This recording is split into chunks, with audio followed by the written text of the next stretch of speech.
That was supposed to be the night everything changed. She had nothing, but she had shown up anyway, because sometimes showing up is the only power you have left. Only what should have been a turning point became a wound. The man who had stood beside her for 3 years looked through her in front of the entire pack, pressed his mark into another woman's neck, as if Alexa were a stranger, as if she were less than that, as if she were air. She did not cry. She did not beg. She walked toward the door with her spine straight and her hand steady, giving no one the satisfaction of watching her break. But she never made it outside. 5 men stood between her and the exit. 5 alphas, each one more dangerous than the last, each one looking at her the way Carl Hayes never had, like she was something worth fighting for. Michael Moore, Jack Riley, Dotheron Vance, Damon Gayton, Dawson Harper, and then Carl saw them looking. The man who had just chosen someone else could not bear it. What had been a ceremony became a confrontation. What had been a rejection became a war. The question was no longer why he had let her go. The question was whether he would survive the men who had not. Thank you for sticking around with me, my wonderful story family. If you are already hooked in on today's story and ready to enjoy it, click subscribe and let me know in the comments where you're watching from. We like to know our pack members from all over the world. Now, let's begin. Chapter 1. The needle broke at midnight. Calla said nothing, just reached into the small tin beside her knee, pulled out another, and kept sewing. That was the 3rd needle since sundown, as Alexa watched her sister's fingers move in the lamplight, quick and certain, threading the ivory fabric with the kind of patience that looked almost like prayer, and felt something tighten in her chest that she couldn't name and didn't want to. You don't have to finish it tonight, Alexa said. I know, Calla said, and kept sewing. That was the end of that conversation. Alexa turned back to the small cracked mirror propped against the wall and looked at herself the way she rarely allowed, directly, without flinching. 24 years old. Beautiful, with a mouth that had learned early to stay neutral when everything underneath it wasn't. She had her mother's jaw and her father's absence, and 2 years of her life handed quietly, faithfully, to a man who had never once looked at her the way she deserved to be looked at. She had told herself it didn't matter, that Carl Hayes showed love differently, that patience was not weakness, that waiting was not loss. She had told herself a lot of things in 2 years. The claiming ball was not something you attended unless you were invited, and you were not invited unless someone intended to claim you. Carl had told her himself, 3 weeks ago, his hand briefly at her waist, his voice low, that she would stand beside him at the Iron Court. That this year, finally, he would make it known. She had carried those words like something fragile, wrapping them in silence, refusing to examine them too closely in case they fell apart. This year, finally. Stand up, Calla said. Let me see the hem. Alexa stood. The gown fell around her in ivory waves, pieced together from 4 different bolts of fabric that Calla had found, bartered for, and in one case simply refused to leave a market stall without. Every seam was hand-stitched. Every panel was deliberate. It was the most beautiful thing Alexa had ever worn, and it had cost her sister 3 weeks of sleep and 2 months of savings. And Alexa understood, without either of them saying it, that the dress was also an argument, proof of concept, Calla's quiet insistence that her sister was worth showing up for. It's perfect, Alexa said. It's not finished, Calla said, biting the thread. Neither are you. Hold still. Outside, the wind had picked up. Through the thin walls of their lower quarter apartment, they could hear the iron court coming alive. Carriages, voices, the distant percussion of ceremony assembling itself in the dark. The claiming ball began at the stroke of the second bell. At every pack in the northern territories would be represented, alpha kings and their courts, old families and new alliances, the kind of room where a single moment could rewrite the entire architecture of a life. Alexa's hands were steady. She had made sure of that. "Done," Calla said, sitting back. She looked up at Alexa with an expression that tried to be a smile and almost made it. "You look like someone who belongs there." "Maybe I do," Alexa said. Calla opened her mouth, closed it, looked down at her hands, and in the silence that followed, in the careful way her sister chose not to say what she was thinking, Alexa felt the first cold edge of something she couldn't explain. Her phone lit up on the table. A message from Carl. "Don't be late." And Alexa, "Come alone." Or Chapter 2. The second bell had not yet struck when Alexa understood something was wrong. She felt it before she saw it. The way the crowd shifted as she entered. A subtle realignment of bodies and gazes that had nothing to do with her dress and everything to do with what people already knew, and she didn't. Conversations didn't stop. They just got quieter. And in the werewolf world, quiet was never innocent. Quiet was what happened when a room was waiting for something.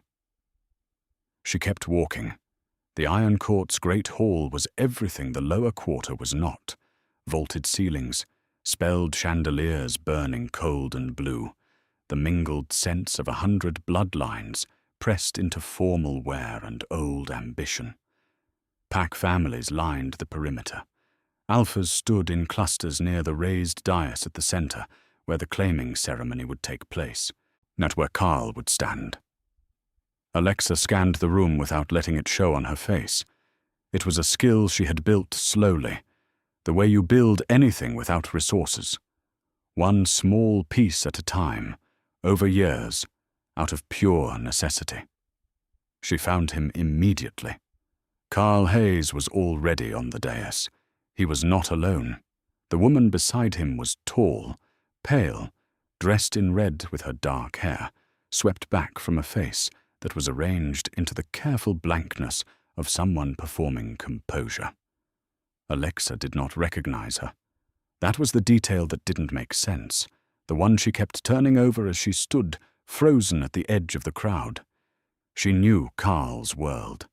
She had mapped it carefully over 2 years. This woman was not in it. Had not been in it. The second bell struck. The room stilled completely.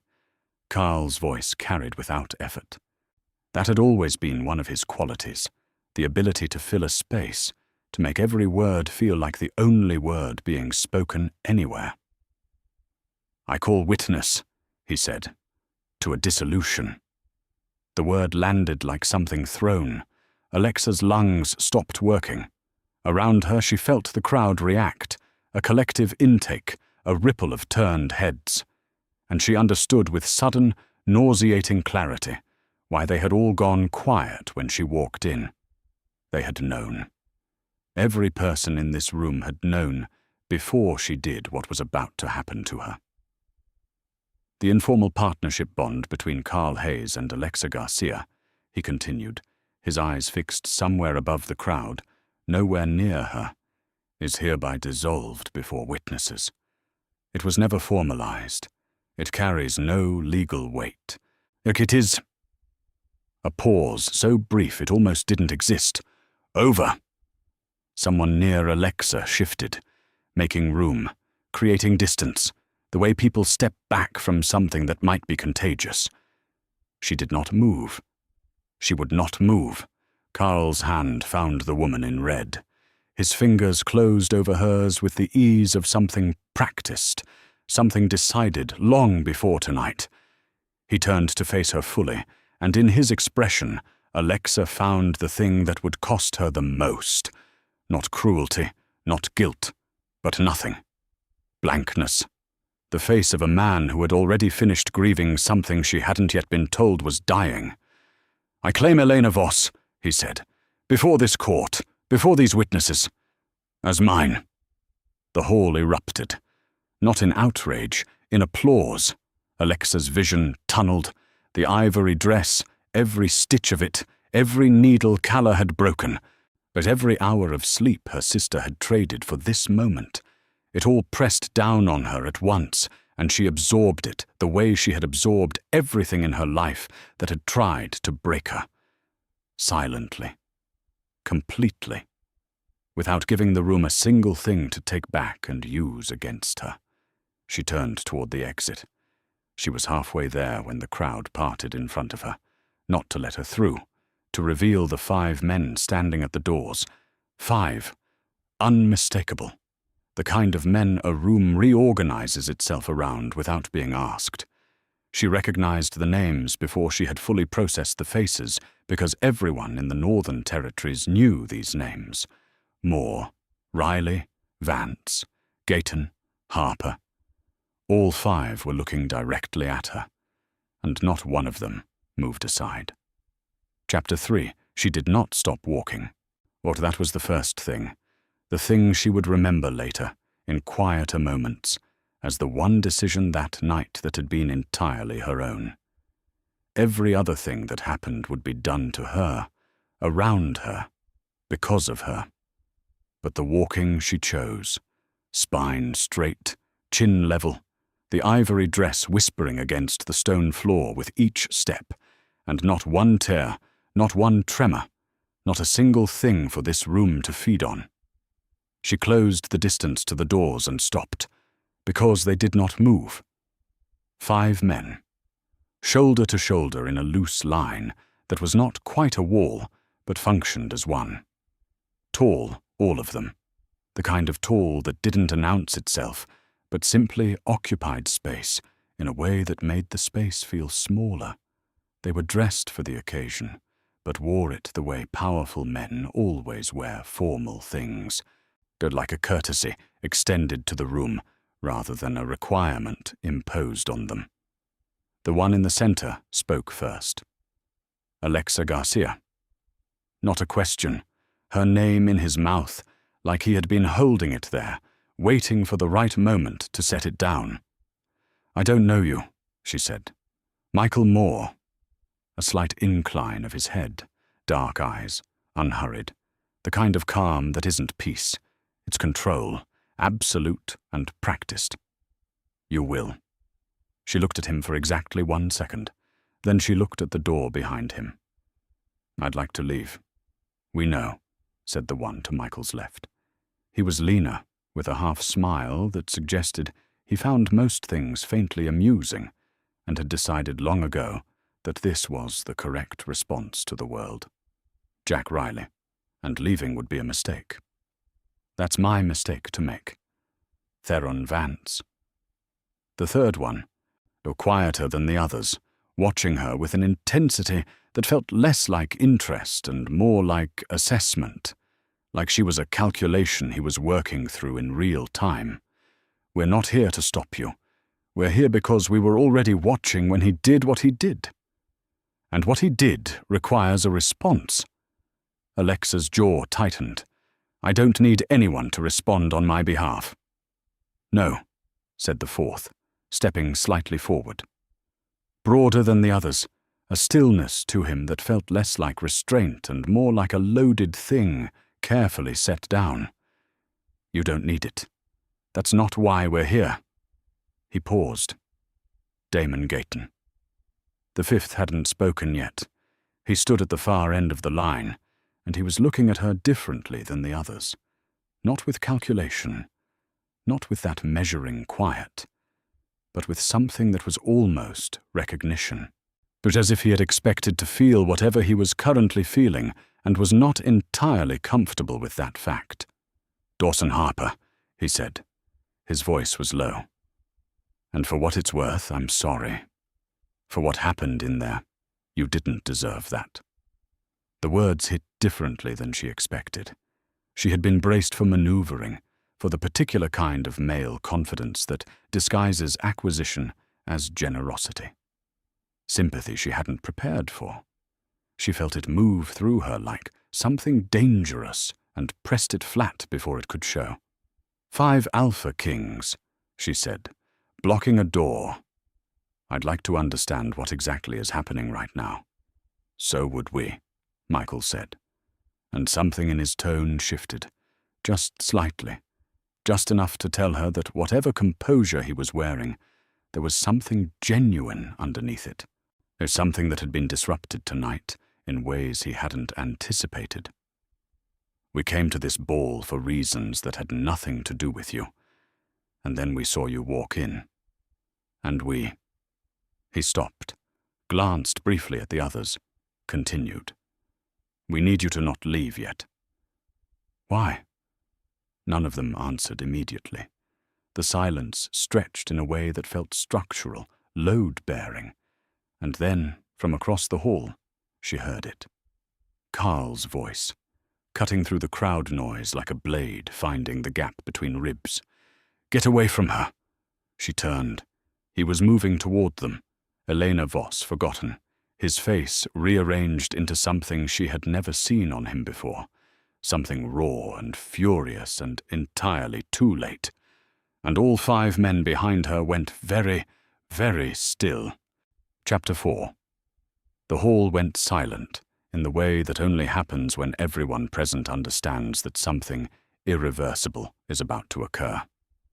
Carl moved through the crowd, and the crowd moved for him, parting without being asked, the way it always had, the way Alexa had once found impressive and now recognized as simply the physics of a room responding to unchecked authority. He was broad-shouldered and pale-eyed, and wearing the expression of a man who had decided something belonged to him approximately 3 seconds after deciding he didn't want it anymore. He stopped 6 feet from her. His gaze swept the 5 men behind her once, briefly, the way you inventory a problem before solving it. I said get away from her. We heard you, Michael said. He had not moved. None of them had. We chose not to. Carl's eyes cut to Alexa. Ed, come here. She looked at him for a long moment, long enough to feel every person in the hall holding their breath, long enough to locate, somewhere beneath the humiliation and the grief and the ivory dress that had cost her sister 3 weeks of sleep, something harder and quieter and entirely her own. No, she said. The word was not loud. It didn't need to be. Carl's jaw tightened. Alexa, you dissolved the bond. Her voice was steady. She was almost surprised by it. Your words, your witnesses. You made it very clear in front of everyone in this hall that I am nothing to you. So whatever you're doing right now, she tilted her head slightly. You don't have the standing to do it. Something moved behind his eyes. Not guilt, not even close to guilt. It was something uglier, the specific fury of a man who has thrown something away and cannot tolerate watching someone else pick it up. He took a step forward. Dawson Harper moved first. Not aggressively, just forward, positioning himself between Carl and Alexa, with the calm efficiency of someone who has done this kind of thing before, and finds the mechanics of it unremarkable. That's close enough, Dawson said. You're in my territory, Carl said, his voice dropping into something dangerous. All 5 of you, standing between me and a woman who belongs to my pack. I'd think carefully about what you're doing. She doesn't belong to your pack, Theron said, from the left. You just told the entire court she belongs to no one. Those were your words, your witnesses, your legal dissolution. A pause, precise and deliberate. Or would you like us to repeat them back to you? The silence that followed had texture to it. Alexa could feel the crowd recalibrating, the shift in collective understanding as the room began to grasp what was happening, what the presence of 5 Alpha Kings at this particular door on this particular night actually meant. Carl understood it too. She watched it land on him. "This isn't how this works," he said. "It is now," Jack said pleasantly. "You opened the floor, Carl. You made it a public matter. So now it's public." He glanced sideways at the other four with that faint, unhurried smile. "We'd like to formally register our interest." "Your interest," Carl repeated. "In Alexa Garcia," Michael said. "Formally, before these witnesses." He let that settle. "Since you were so fond of doing things before witnesses tonight." The crowd reacted, not loudly, but unmistakably. A current running through 400 people at once. Carl's face had gone the particular white of a man who has lost control of a situation he created. His hands were at his sides. His breathing had changed. And Alexa, watching him from behind the line of 5 men who had inserted themselves between her and the worst night of her life, felt something clarify inside her chest. Not relief, not triumph, something colder and more complicated than either. An elder stepped onto the dais.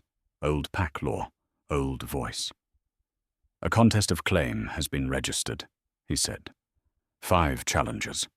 1 incumbent, he looked at Carl, who has already dissolved his bond before witnesses. A pause that lasted exactly long enough. "The incumbent has no legal standing." Carl's head snapped toward the elder. "Then I challenge on dominance grounds," he said. "All 5 of them. Tonight."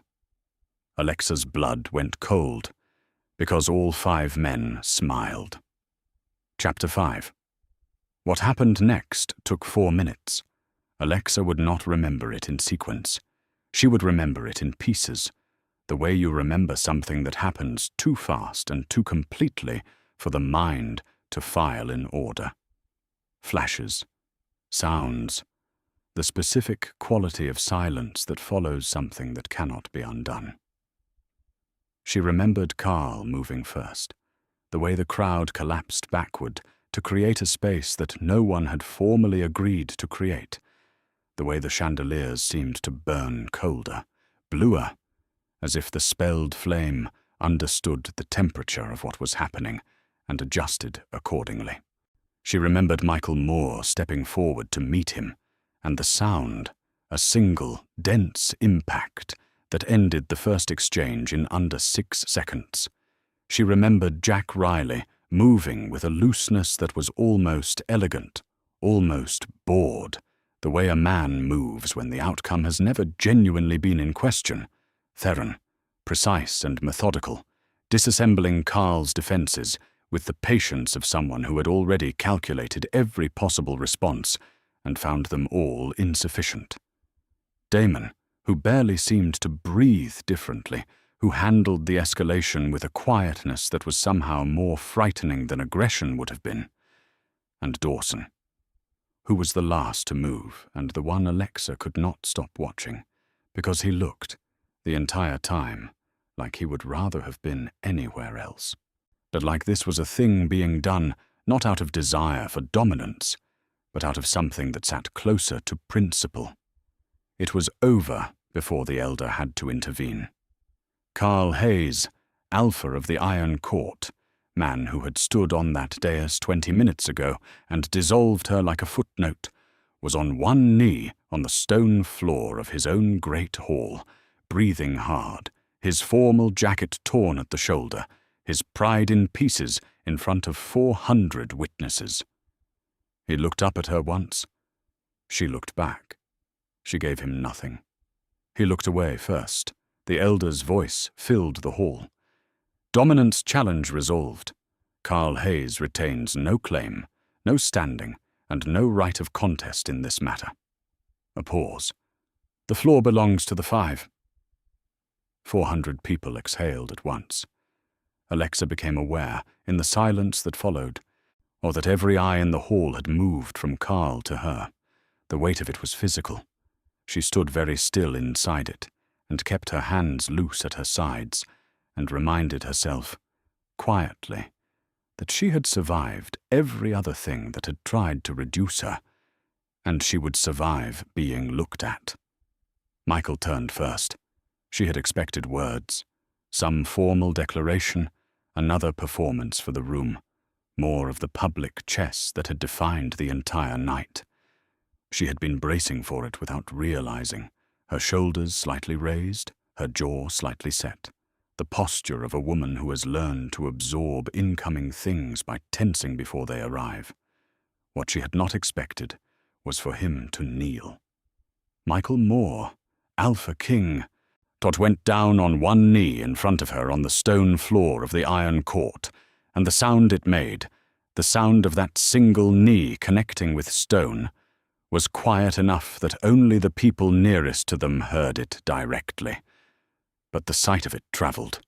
She watched it move through the crowd like a wave finding the shore, 400 people registering what they were seeing and adjusting everything they thought they understood about this night. Then Jack, then Theron, then Damon, then Dawson, who looked up at her from the floor with that same expression of reluctant recognition he'd worn at the door, like a man who had not chosen to feel what he was feeling and had decided somewhere in the last 4 minutes that it didn't matter. 5 Alpha Kings, on the floor of the Iron Court, in front of everyone. For her. Michael spoke. His voice was quiet enough that it was meant for her, not the room. "We're not asking for a claim," he said. "We're asking for consent. There is a difference, and we understand if your answer is no." A pause. "We understand if your answer is not yet. We understand if you need to know who we are before you decide anything." Another pause, and something in it that she hadn't heard from him before. Something unguarded. "What we are asking is that you don't walk out of this hall alone tonight. Not because we've earned anything. Because you deserve to leave here as something more than what he tried to make you." The hall was so quiet she could hear the spelled flames above her. She looked at each of them in turn. Michael's controlled calm. Jack's almost smile, softer now than it had been at the door. Theron's careful stillness. Damon's steady or unreadable patience. Dawson, who was still watching her with that expression that cost him something to maintain. She thought about the needle breaking at midnight, Calla's hands in the lamplight. "Come alone," Carl had said. She opened her mouth, and the doors of the great hall burst open. 3 figures in dark traveling coats moved through the entrance with the particular urgency of people who have ridden hard and not stopped for anything. The elder turned. Several alphas near the perimeter reached instinctively for weapons they weren't carrying, because this was a ball, and no one came armed to a ball, except apparently these 3 had. The tallest one scanned the room, found Alexa in under 2 seconds, and spoke 4 words that made no sense and every kind of sense simultaneously. She cannot be claimed. Chapter 6. She left before dawn, or not because anyone told her to, because staying felt like agreeing to be defined by what had happened in that hall, and Alexa Garcia had spent enough of her life being defined by things that were done to her without her permission. She packed what fit into one bag. She did not look around the apartment for long. There was nothing in it that had ever truly felt like hers. Calla was already awake when she came out of the bedroom, sitting at the small table with 2 cups of tea, as if she had known, as if she had been waiting. The green ribbon was still in her hair from the night before. "Where?" Calla said. "South," Alexa said. Calla looked at her for a moment. Then she pushed one of the cups across the table, stood up, and went to pack her own bag. That was the end of that conversation. The southern stronghold was 3 days by road, and existed in the collective imagination of the northern packs as something between legend and rumor. You heard things. That the south ran differently, looser hierarchies, older customs, a different relationship between Alpha Authority and the people living under it, that the land itself was warmer, not just in temperature but in some quality that was harder to name, that Pax in the South did not perform their loyalty. They simply had it. Alexa had filed all of this under things people say about places they've never been and driven south anyway, because the alternative was staying somewhere that had just publicly reduced her to nothing, and she was not capable of that. The landscape changed gradually, and then all at once, the way important things tend to change. The iron-grey terrain of the north softened, trees thickened along the road. The air coming through the cracked window of the borrowed car carried something green and alive underneath the cold, and Alexa found herself breathing differently without deciding to, her shoulders dropping by increments she hadn't realized she'd been holding. Calla slept in the passenger seat for most of the second day. Alexa drove and did not think about Carl, and thought about Carl constantly, and did not cry, which she considered a reasonable performance under the circumstances. On the third morning, they crossed into Southern Territory at a checkpoint manned by 2 pack guards who were, unexpectedly, almost disoriently, polite. Not the performative politeness of people who have been told to be polite.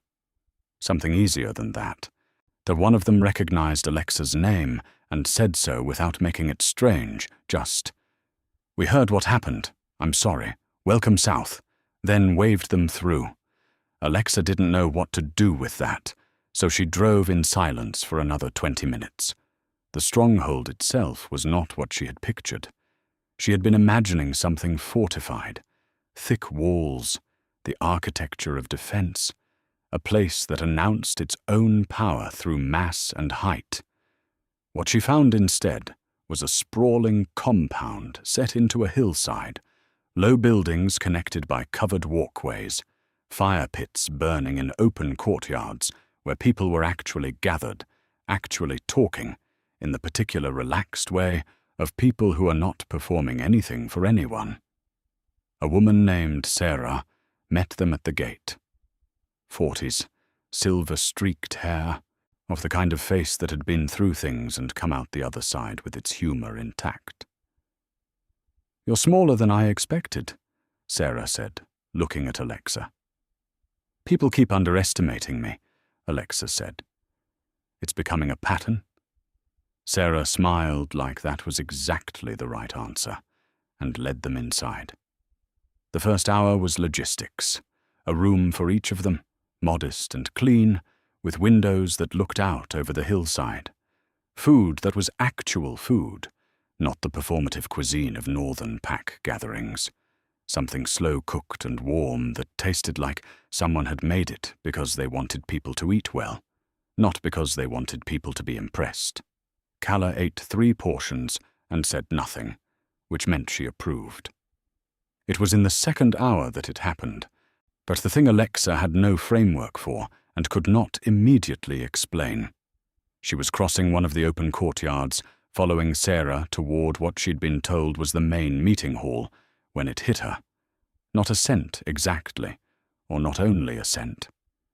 Something layered underneath scent, a quality in the air of this place that her body recognized before her mind had the vocabulary for it.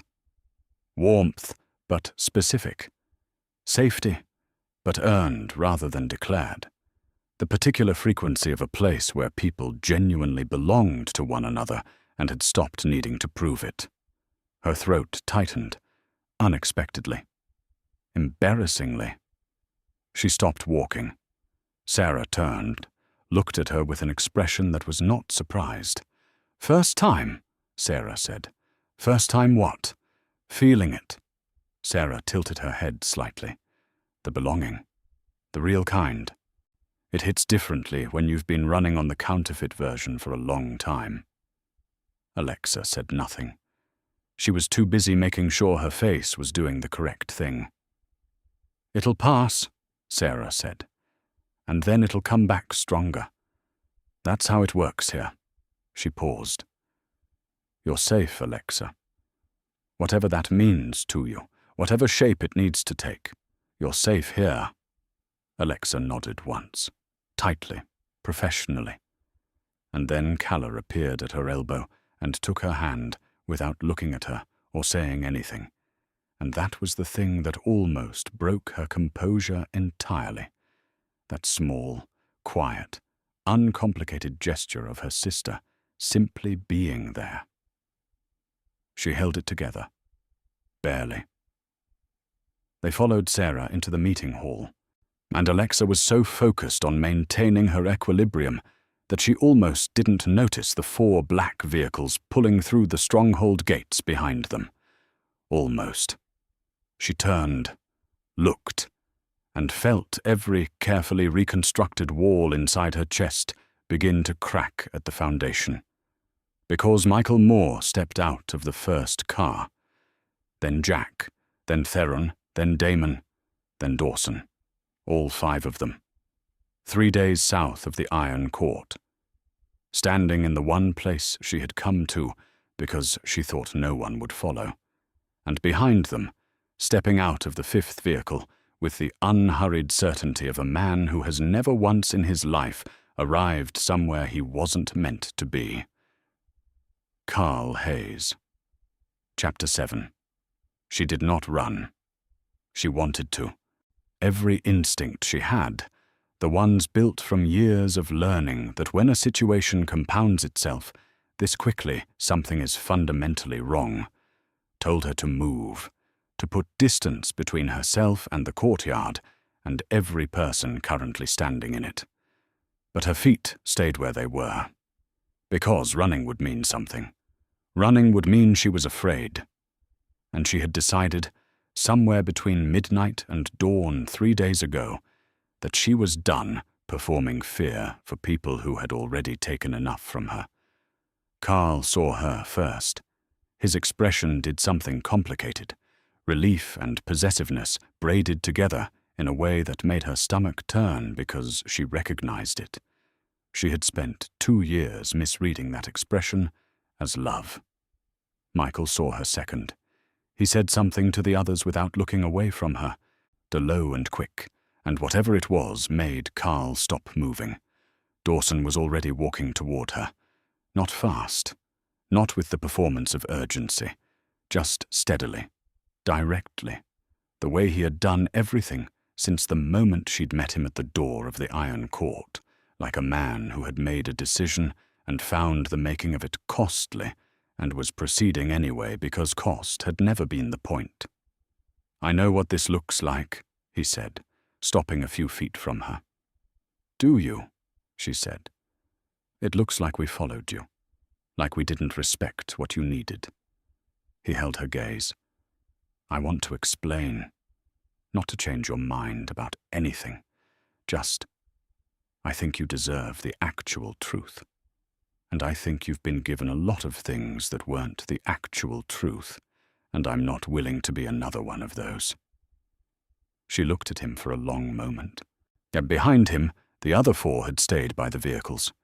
Carl had been redirected, by Michael, she assumed, toward one of the outer buildings, and she noted his absence with something that felt like the loosening of a wire that had been pulled taut for days.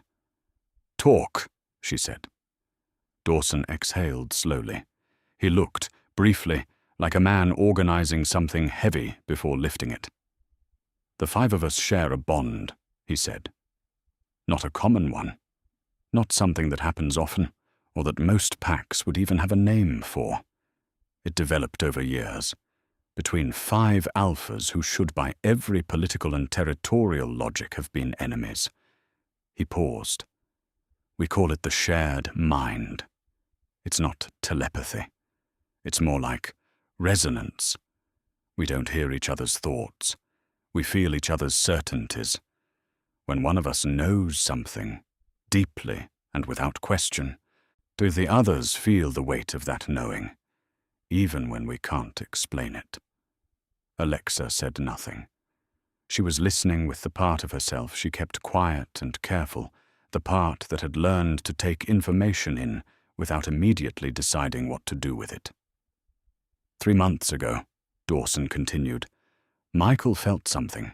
He couldn't name it. He said it was like a frequency he'd never encountered before. Something that didn't fit any pattern he knew. It was specific, directional, like a compass finding north. He stopped. He told us, and when he described it, we all felt it too. Second-hand, through the bond, but real. We started looking. Looking for what? Alexa said, though she was already afraid she knew. For whoever was producing it. Dawson's voice was even. Careful. It took 2 months to trace. We didn't know it was you until 6 weeks ago. We didn't know your name, your face, your situation. A pause. We knew it was someone in the Iron Court's territory. Someone who was... He searched for the word. Constrained. Living smaller than they were built to live. The courtyard felt very still. We came to the ball because it was the only public gathering where we could move through Carl's territory without triggering a formal border challenge, Dawson said. We weren't there for the ceremony. We were there to find you. Something shifted in his expression. Just briefly. Just enough. We didn't know what he was going to do to you that night. We didn't plan around it. What happened on that dais? His jaw tightened. That was not part of anything we anticipated. But you were already there, Alexa said. Yeah, we were already there. She absorbed this, turned it over, examined it from the angles that mattered. And Carl, she said, why is he here? Dawson's expression changed, something in it that she didn't have a name for it. Careful, weighted, the face of a man about to set something down that had been dangerous to carry. Because Carl knows what you are, he said, what you actually are, what the bond we felt means. He paused, and if he tells you before we do, a sound from across the courtyard, sharp, sudden, glass breaking. Then Carl's voice, loud enough to carry, aimed directly at her across the distance. Alexa, I know what they haven't told you yet, and you need to hear it from me. Chapter 8. She did not go to Carl. That was the first decision, and it cost her less than she expected, which told her something about how much 2 years of loyalty had actually been worth, that walking away from his voice across a courtyard required almost nothing. Almost. There was a residual pull, muscle memory more than feeling, the body's habit of orienting toward something it had mistaken for safety. She felt it, and she named it, and she did not move toward him. Dawson started to speak. She held up one hand. Not now, she said. She walked back inside. Calla found her an hour later, sitting on the floor of their shared room, with her back against the bed, and her knees drawn up, and the ivory dress, which she had been too exhausted to change, out of properly the night they left, and had simply folded and packed, and carried south like evidence, spread across her lap. Calla sat down beside her on the floor without being asked. Carl is here, Alexa said. I know. And the 5 of them? I know. And apparently I am... She stopped, pressed her thumb along one of the ivory seams. Something. I don't know what yet. Something they've been looking for. Something Carl knows about and was either hiding or... She stopped again. I don't know. Calla was quiet for a moment. Then, what do you feel? I don't trust what I feel, Alexa said immediately. I felt things about Carl for 2 years, and every single one of those feelings was working from bad information. That's not the same thing. It feels like the same thing. Feelings built on lies feel different from feelings built on nothing, Calla said, with the particular precision of someone who was 22 and occasionally knew things that had no business fitting in 22 years of living. Or do you know the difference? You're just afraid to use it. Alexa said nothing.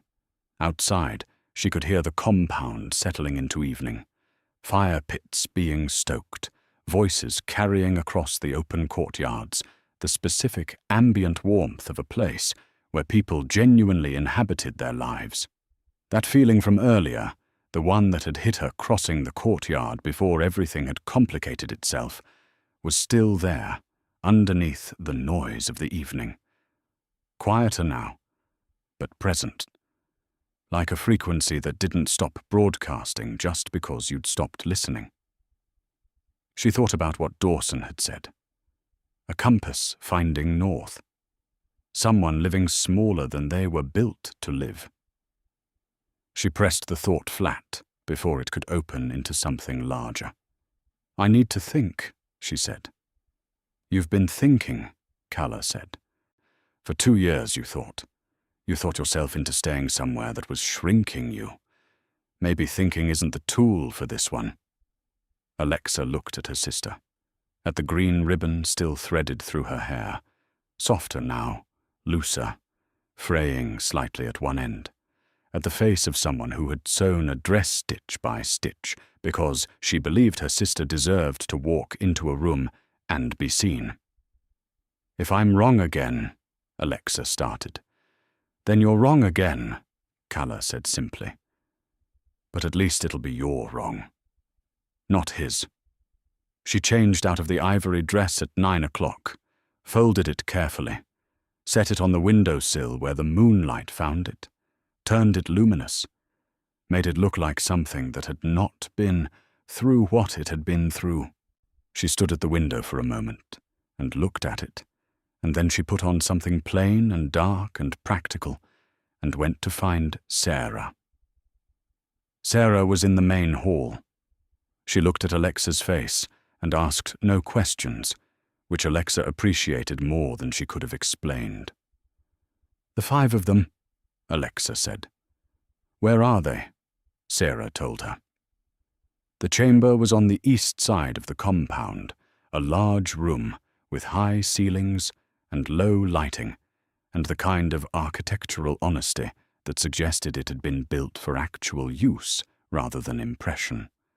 All 5 of them were there, not arranged dramatically, not performing waiting, just present, occupying the space the way they occupied every space, with that particular gravity that was not about size or volume, but about the specific weight of men who had stopped needing to prove anything. Michael looked up first. None of them spoke. Alexa stopped in the doorway and looked at each of them in turn, the way she had at the Iron Court, and this time she let herself use the thing Kala had told her to use, the part that was not thought, not analysis, not the careful protective machinery she had built over years of needing protection, the part underneath all of that, the part that had felt something in that courtyard this afternoon and recognized it before she had the vocabulary. "I'm not here because I've decided anything," she said. "I want to be clear about that. I'm here because I deserve the truth, and I'm going to take it from whatever direction it comes from, on my own terms, in my own time." She paused. "And because—" She stopped, looked at the floor briefly, looked back up. "And because whatever that thing is that I felt when I crossed the courtyard today, I've never felt it before. Not once. Not with anyone." Another pause, shorter. "And I'd like to understand it." Dawson exhaled. It was barely audible, but she heard it. Michael stood, slowly, with that careful, controlled deliberateness that was starting to feel like something she could read, as if the control was not distance but precision, the movements of a man who trusted himself most when he moved least. "Then we'll tell you everything," he said. He opened his mouth to begin. The door behind Alexa opened. Carl walked in, unhurried, as if he had been expected, as if the room was his to enter and the conversation was his to interrupt, and the woman standing in the center of it was his to address directly, despite every legal and territorial reason she was not. He looked at her, and not at the 5 men, and said, with a quietness that was worse than volume, "Before they tell you their version, you should know that the bond you're feeling isn't what they think it is." He paused. "And the reason I dissolved ours at the ball wasn't because I stopped wanting you." Another pause. The worst one yet. "It was because I was trying to protect you from what they are, from what this bond actually costs the person at the center of it." He looked at the 5 men for the first time.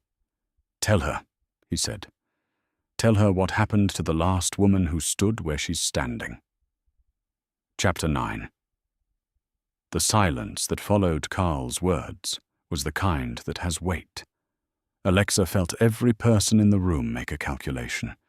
The 5 kings, reassessing. Carl, watching her face for the reaction he needed. And herself, standing in the center of it, doing the thing she had always done when too many forces pulled in too many directions at once, going very still and very quiet, and waiting for the noise to show her where the truth was hiding underneath it. "What woman?" she said. Carl's expression shifted. Something that wanted to be concern and kept getting interrupted by strategy. Her name was Mara. She stood where you're standing 8 years ago. She accepted the bond. All 5 of them. He paused. She didn't survive the year. "He's not lying," Theron said, from across the room. His voice was even, careful. The voice of a man who had decided that precision mattered more than self-protection right now. Mara was real. What happened to her was real. And it is the reason we spent 3 years learning why before we looked for anyone else. "Learning why," Alexa repeated. "She wasn't the right match," Michael said. He was still standing, still controlled, but something in his jaw had tightened, and she filed that away. The first crack in the composure, the first sign of something that cost him. The bond requires a specific compatibility, at a level that goes beyond personality or choice. Mara was someone we cared about, someone we believed in. But the bond itself rejected the match and the strain of holding it. He stopped. "It was our failure, not hers." "And you believe I'm different," Alexa said. "We believe the frequency is different," Dawson said. "We've spent 3 years learning the distinction. We didn't come looking until we were certain." She looked at Carl. "And you knew this, or you knew what they were looking for, and you knew." "What? That I fit it? That I was—" The word felt strange in her mouth. "Compatible." Carl held her gaze. "I've known what you are for 14 months. The room temperature dropped by several degrees. 14 months, she said, very quietly. "I was protecting you." "You were protecting me," she said. "While I spent 2 years." She stopped, pressed the sentence flat before it could become something she couldn't take back. "Not here. Not in front of all of them. You knew for 14 months and you stayed. You kept me close. You let me believe—" She stopped again. Breathed. "What am I, Carl? Say it plainly." He looked at her for a long moment. And then, for the first time since she had known him, Carl Hayes looked like a man who understood he had lost something and could not calculate his way back to it. "Eastern royal lineage," he said, "sealed at birth, hidden for your protection by people who are no longer alive to explain why." Sarah brought the documents an hour later, not because anyone had asked her to, because she had apparently been expecting this conversation for longer than Alexa had been inside the stronghold, which was a fact that added several new layers to a situation that already had too many.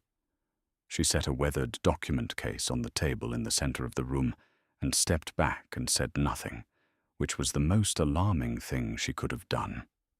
Alexa opened it. The documents were old. Not antique old, not ceremonially aged, genuinely old, the paper soft at the folds from being opened and closed over years, and the ink faded at the edges in the specific way of things that had been read by people under stress, in poor light, with a lot depending on what they found. There were 3 pages of lineage documentation, sealed with a crest she didn't recognize, and then, when she looked longer, half recognized. Something she had seen once as a child on the inside cover of a book her mother had kept and never explained.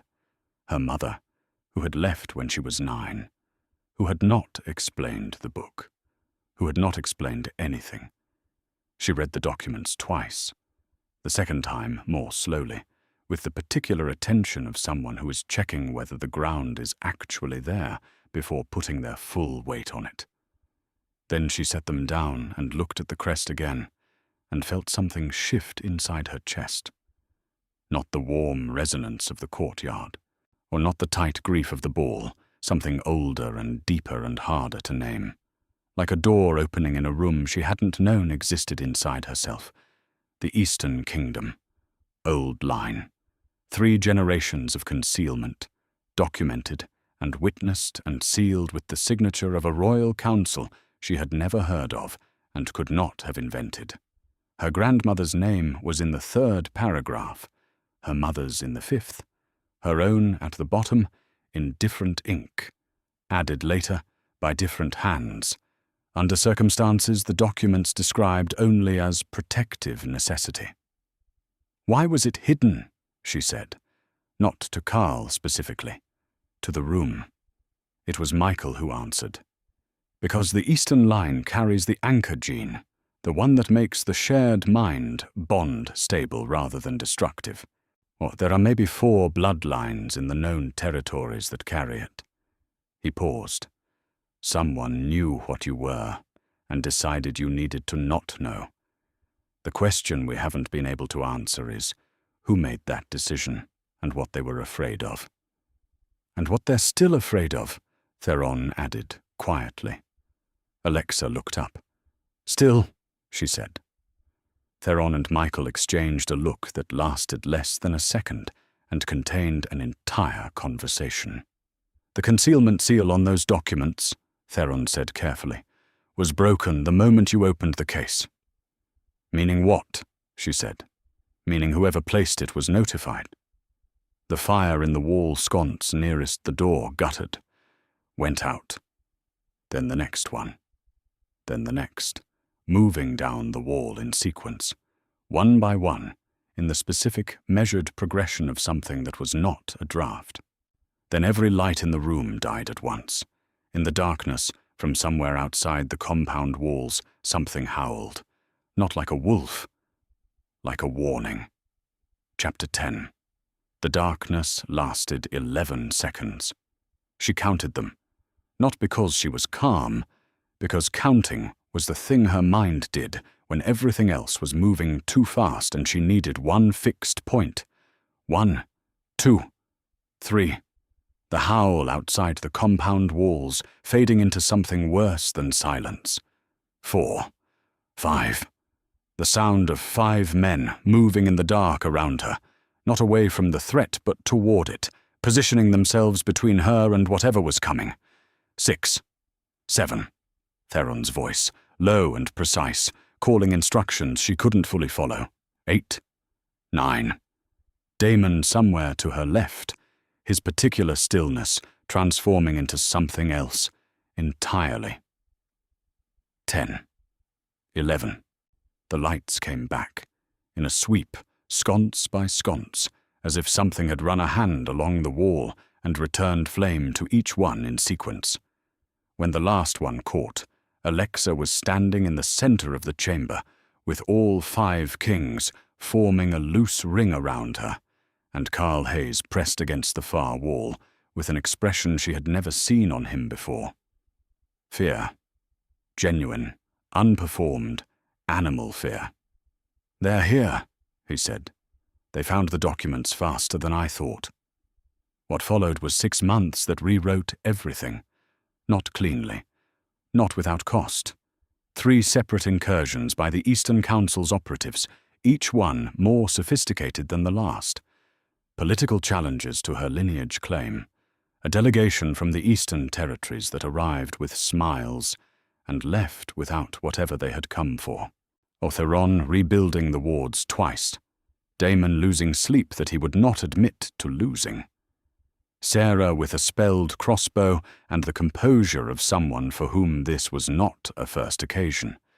And underneath all of it, the dailiness. The texture of being surrounded by people who had chosen to be there. The specific education of being known rather than managed. Of taking up the space she had always been built for and discovering it was, in fact, substantial. She learned what the bond was. Not ownership, not destiny imposed from outside. Recognition, completion. The anchor gene didn't bind, it fulfilled. The distinction had taken her 3 months to feel in her body, rather than simply understand in her mind. She learned what she was, in pieces, too large to absorb all at once. But underneath the lineage and the documents and the political architecture of it, what she learned most fundamentally was this. She had always been exactly what she was. The sealed inheritance hadn't created anything. It had only named what had been there the entire time. She had been a queen in an ivory dress on the floor of the Iron Court. She simply hadn't known it yet.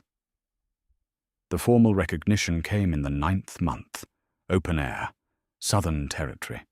No spelled chandeliers, no performance, just land and fire and Alexa Garcia standing in the center of it with her spine straight and her hands steady, while the 5 Alpha Kings of the Northern Territories formally acknowledged the sovereignty of the Eastern royal line. She wore gold, not ivory. And then, because the universe had a sense of timing, Michael Moore kissed her in front of 400 witnesses, and the crowd made a sound that she felt in her sternum, and Calla cried, and denied it afterward with considerable conviction. That was the beginning of the rest of it.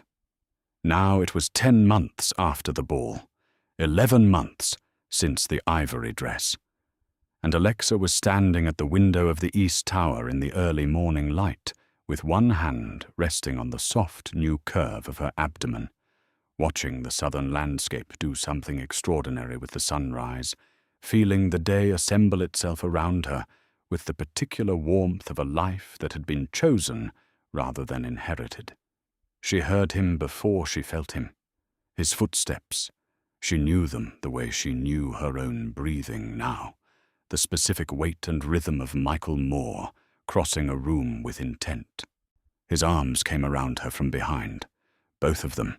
No preliminary, no asking permission, just the warm, certain press of him against her back, his chin finding her shoulder, his hands spreading wide and low across her abdomen, with the reverence that still, every time, made her breath catch. "You were gone when I woke up," he said. His voice was rough with sleep and carried none of the controlled composure that the rest of the world received from him. Just the unguarded version. Hers. "I wanted to see the sunrise. Next time, wake me." His lips found the curve of her neck. Not tentative. Deliberate, warm, the mouth of a man who had spent 10 months developing strong opinions about exactly this spot. "I want to see everything you see. That's extremely romantic for 6 in the morning. I'm serious."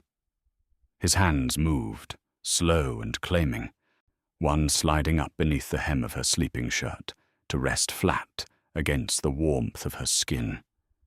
She felt him everywhere, his chest against her back, his mouth at her neck, his palm burning steady against her ribs. "How did you sleep?"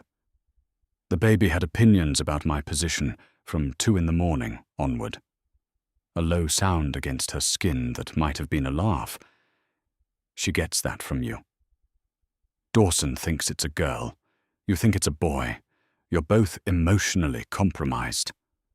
"I'm not emotionally compromised. I'm statistically reasoning." He turned her, not roughly, but with the particular impatience of a man who had decided that having her facing away from him was no longer acceptable, and kissed her properly. The kind of kiss that started as a greeting and immediately became something larger, his hand sliding into her hair, his other hand pressing at the small of her back until there was no space left between them. She felt the morning reorganize itself around this single point of contact. She pulled back just enough to breathe. "Michael." He followed her, mouth grazing her jaw, her cheekbone, returning to her lips with the focused determination of someone who had identified his objective and found all arguments against it unpersuasive. "We have a full day. We have an hour before anyone arrives." His hand slipped beneath the fabric at her waist, warm and certain, mapping territory he had charted thoroughly and revisited without apology. "The stronghold is secure. Theron checked the wards at dawn. Damon is running perimeter. Jack is... I don't need a security briefing right now." "I'm establishing that we have time," he said, against her mouth. No, she laughed, actually laughed, the kind that came from somewhere real and felt him smile against her lips in response. That rare, unguarded smile that the rest of the world never saw, and that she had decided was one of the finest things she had ever been given access to. "1 hour," she said. 1 hour, he agreed, and walked her backward toward the bed with his hands in her hair and his mouth on her throat and the morning light turning everything gold around them. Dawson found her at 9 in the garden courtyard, sitting on the low stone bench with her face turned toward the sun and her shoes off because her feet had developed opinions, and she had decided to respect them. He sat beside her without preamble, set a cup of tea on the bench between them, the specific kind she had mentioned once, 3 months ago, in passing.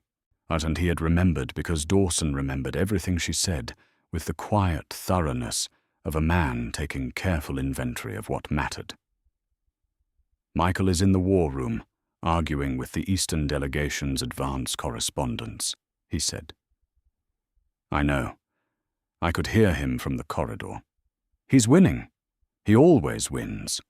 She wrapped her hands around the cup. "How are you?" Dawson looked at her sideways. He still did this, registered surprise when she asked about him, as if he hadn't entirely adjusted to being included in his own well-being. "Better," he said, "since you." Simply without drama. The Dawson Harper way of saying something enormous. She leaned her head briefly against his shoulder. He went very still. Not uncomfortable. She knew that now. Just absorbing. And careful with good things the way people are careful with things they didn't expect to have. "The baby moved this morning," she said. "Properly. Not the flutters from before. An actual..."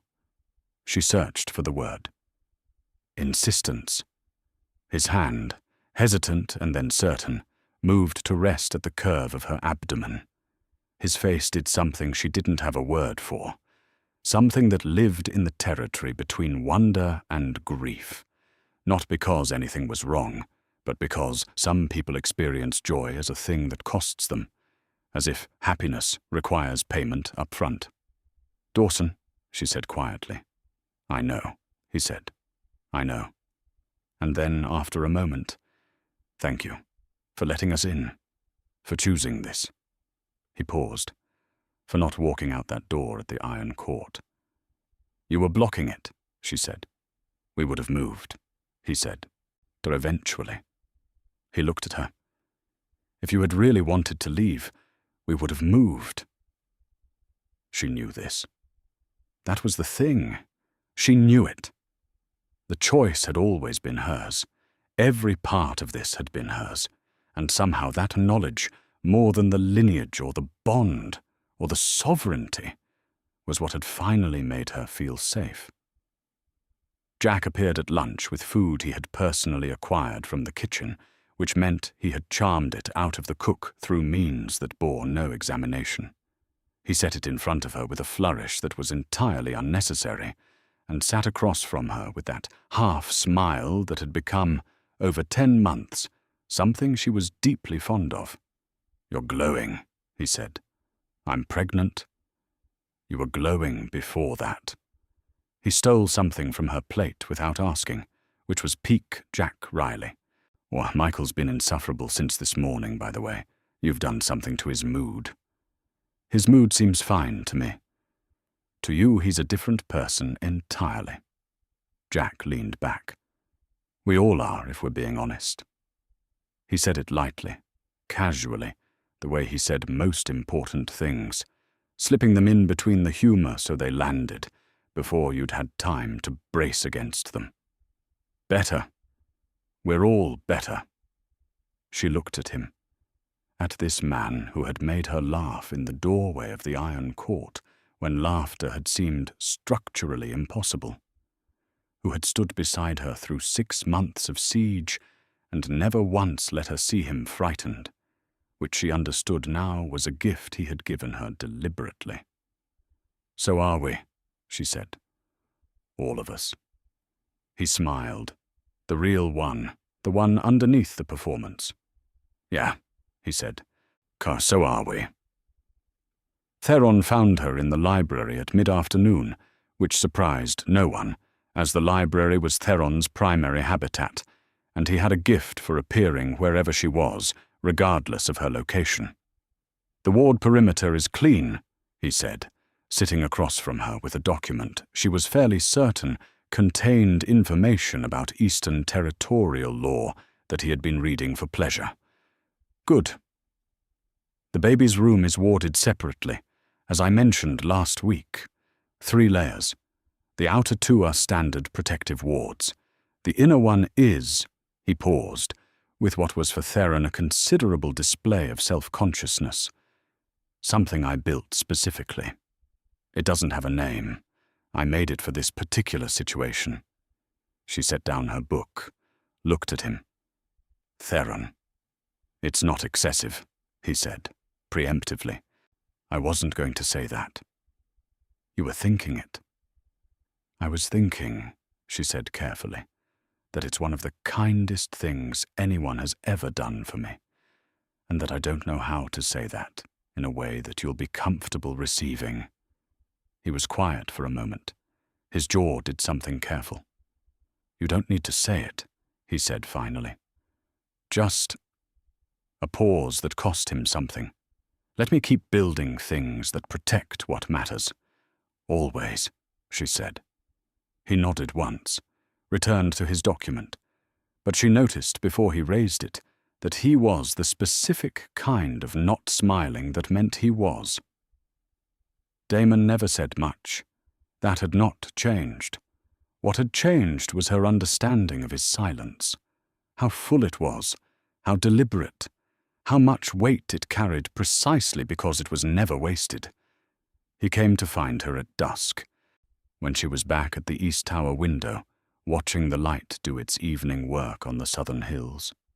He stood beside her for a long time without speaking, which was his way, and she had learned to let the silence be what it was. Eventually he said, "You should eat something else before tonight. I ate at lunch. I know what you ate at lunch. It wasn't enough." She turned to look at him, at this man who tracked her nutritional intake and her sleep patterns and the specific quality of her breathing when she was stressed, and never mentioned any of it until it mattered, who showed love in the most practical possible language and meant it more than most people meant their most elaborate declarations. "Damon," she said, "how long have you been paying this much attention?" He considered the question seriously, but which was the only way he considered anything. "Since the courtyard," he said. "At the Iron Court. When you turned to leave and we were standing there and you—" He paused. "You didn't cry. You didn't beg. You just turned around with that dress and that face, and you started walking." Another pause, I knew then. Knew what? That you were going to be the most important thing that ever happened to us, he said simply, and that we were going to have to earn it. She looked at him for a long moment. Then she reached out and took his hand and held it, and he let her, standing at the window in the dusk with the southern hills burning orange and gold below them, and the bond humming warm and steady underneath everything. You earned it, she said. He said nothing. He didn't need to. His hand tightened around hers, and that was the whole of it. Precise and sufficient and entirely Damon. Michael came back to her at nightfall. She was in their room, sitting at the edge of the bed with her hair down, and the gold of the day's last light catching the curve of her abdomen through the thin fabric of her dress, and she heard his footsteps in the corridor, and felt the bond shift toward something warmer as he got closer.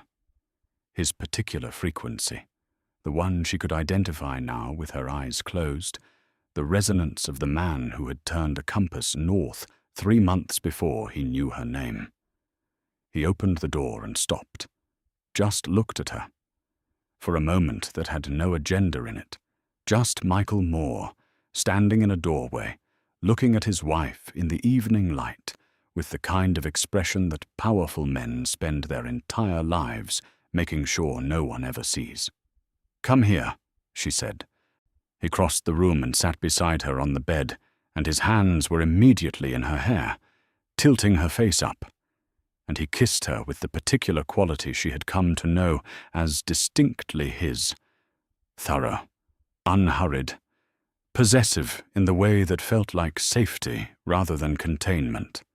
His mouth moved to her jaw, her throat, the place on her neck that he had long since claimed as his personal area of interest. "You've been thinking about me all day," he said against her skin. I could feel it. "I've been thinking about many things." "About me," he said, with complete confidence. And she couldn't argue because it was true, and the bond made lying about it essentially impossible. His hands moved, one in her hair, one sliding along her collarbone, and slipping beneath the neckline of her dress with a familiarity that still had the capacity to make her forget what she'd been planning to say. She felt the warmth of his palm against her skin, unhurried, deliberate, as if he had all night and intended to use it.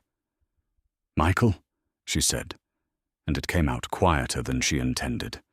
"Alexa," he said, in exactly the same tone, which meant he was being deliberately impossible and knew it. She pulled back just enough to look at him, at his face in the dim evening light, undone, open, wearing nothing that the rest of the world ever got to see.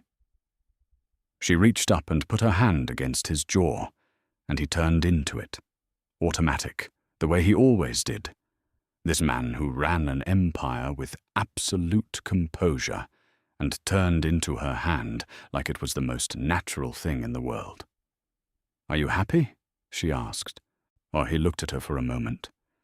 Then he took her hand from his jaw and pressed his lips to her palm and held them there. "I felt you from 3 territories away," he said, against her hand. "Before I knew your name. Before I knew anything.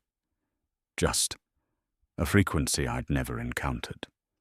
Something that felt like the answer to a question I hadn't known I was asking." He lowered her hand, but kept it, both of his around it. "And then I found you. And you were standing in a doorway in an ivory dress, deciding whether to trust 5 strangers who were blocking your exit. Something moved in his expression, and you were more than everything the frequency had promised, more than I'd known how to hope for." He kissed her again, softly this time, and then not softly, and his hands found the curve of her waist, and she pressed into him and felt the child move between them, that small, certain presence, registering, insisting on being included in the moment. Michael went still. Then his hands were at her abdomen, both of them, warm and careful. "There," she said softly. "There," he echoed. And in his voice was the thing she had spent a year watching build in him, the specific undoing of a man who had prepared for every possible threat and had not entirely prepared for this, for love that arrived in layers, for joy that kept deepening past where he'd thought the floor was. He pressed his forehead to hers, held it there. Around them the stronghold settled into evening, fires lit, voices carrying from the open courtyards, the ambient warmth of 400 people living genuinely inside their own lives. "I'm happy," he said quietly. "I didn't know what it felt like before. But yes, I'm happy." She closed her eyes, felt the bond at the edges of her awareness, all 5 of them, warm and present and chosen, felt the child, felt the gold of everything she had built from the rubble of one terrible night in an ivory dress. She was 25 years old. She was Queen of the South. She was loved in 5 different ways by 5 different men, and completely, specifically, irreplaceably loved by one of them in the particular way that reorganized everything. She was happy. She had not known, once, what that felt like either. Now it was the only thing she was certain would never leave her. And just like that, of the girl who walked out of the Iron Court in an ivory dress with nothing but her dignity, became a queen who had everything she never knew she deserved. If this story moved you, wrecked you, or made you smile in places you didn't expect, like, subscribe, and share so more people can follow Alexa's journey from the beginning.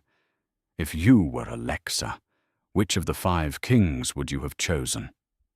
Drop your thoughts in the comments.